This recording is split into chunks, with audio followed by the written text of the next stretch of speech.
Master, நம்ம இப்போ நிறைய பேர்த்திட்ட பழகுறோம், பேசுகிறோம். ஸோ அவங்களோட கேரக்டரை எப்படி ப்ரெடிக்ட் பண்ணுறதுங்க சார்? Yeah so சிம்பிள்ப்பா. அதாவது ஒரு ஆப்ஜெக்ட் இருக்கு அப்படின்னா அந்த ஆப்ஜெக்ட் வந்து என்ன வெளிப்படுத்தும். அதாவது ஃபார் எக்ஸாம்பிள் ஒரு ஃபயர் எரிஞ்சிட்டு இருக்கு அப்படின்னா அது பக்கத்துல நின்று அப்படின்னா ஹீட்டா இருக்கும்.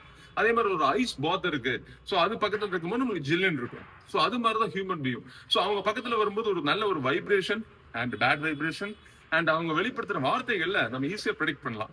ஃபார் எக்ஸாம்பிள் இப்போ எனக்கு கூட சில எக்ஸ்பீரியன்ஸ், நேற்று கூட ஒரு எக்ஸ்பீரியன்ஸ் கிடைச்சது. அதாவது ஒரு பர்டிகுலர் பர்சன் இருக்காங்க அப்படின்னா அவங்க எதை பத்தி அதிகமா பேசுறாங்க. அதாவது அடுத்தவங்களை பத்தி எப்பவுமே காசிப் பேசிக்கிட்டு குறை சொல்லிக்கிட்டு நான் அப்படி நான் நல்லவன் அவங்க இப்படி, நான் இதெல்லாம் பண்ணுவேன் அவங்க இப்படி. ஸோ நான் இந்த விஷயத்துல ரொம்ப ஜெனியூனா இருப்பேன், பட் அவங்க பாத்தீங்கன்னா அப்படின்னு. ஸோ மத்தவங்களை பத்தி எந்த டாபிக் அதிகமா குறை சொல்லிக்கிட்டே இருக்காங்களோ அந்த ஒரு பேட் ஹேபிட் எல்லாம் இவங்க கிட்ட இருக்கும். ஸோ அதை எனக்கு நேற்று ஈஸியா ஃபைண்ட் அவுட் பண்ண முடிஞ்சது. ஸோ இதை உங்களோட ஷேர் பண்ணணும் அப்படின்னு தான். ஸோ இதுதான் இந்த விஷயம் தான். ஸோ நீங்க அவங்க வெளிப்படுத்துற வார்த்தைகள்லையும் அவங்க பக்கத்துல நின்னீங்களாலே தெரியும் அந்த வைப்ரேஷன். Think about it.